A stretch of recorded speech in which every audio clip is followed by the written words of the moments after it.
रामनवमी येते तर प्रभू श्री रामचंद्राच्या या 3 गोष्टी प्रत्येकाने शिकल्याच पाहिजेत. खरं तर प्रभू श्रीरामांचं जीवन म्हणजे काही एक फक्त कथा नाही आहे, तर ते मानसिक व्यवस्थापनाचं एक उत्तम शास्त्र आहे असं मला प्रामाणिकपणे वाटतं.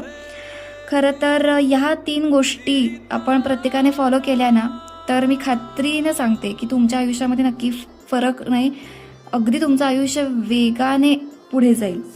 तर कोणत्या आहेत त्या 3 गोष्टी? चला तर मग आता सुरू करूया. पहिली गोष्ट म्हणजे ज्यांच्या चेहऱ्यावरती प्रसन्नता संकटातही कमी झाली नाही, त्या रामाकडून आपण ही गोष्ट शिकली पाहिजे की का कडून कसं कडे जा. म्हणजे राजगादी मिळणार असताना वनवास मिळाला, तेव्हा रामाने माझ्यासोबतच असं झालं असं नाही विचारलं कधी कोणाला. त्यांनी परिस्थिती स्वीकारली आणि आता पुढे काय चांगलं करता येईल याचा विचार केला. ॲक्सेप्टन्स हाच आनंदी जीवनाचा पाया आहे असं श्री रामचंद्र आपल्याला सांगतात.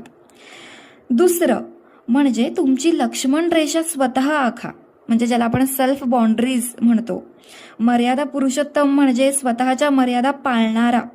आज आपण इतरांना खुश करण्यासाठी स्वतःच्या मर्यादा ओलांडतो, बरोबर, आणि त्यामुळं आपण तणावामध्ये राहतो. त्यामुळं स्वतःच्या तत्वांची एक लक्ष्मण रेषा आखा, जी कोणालाही ओलांडू देऊ नका.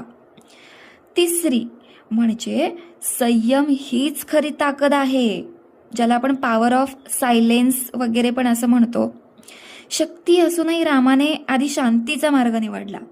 प्रत्येक गोष्टीवर लगेच रिॲक्ट होण्यापेक्षा शांत राहून रिस्पॉन्स देणं हीच खरी प्रगल्भता आहे, हे रामानं सांगितलं.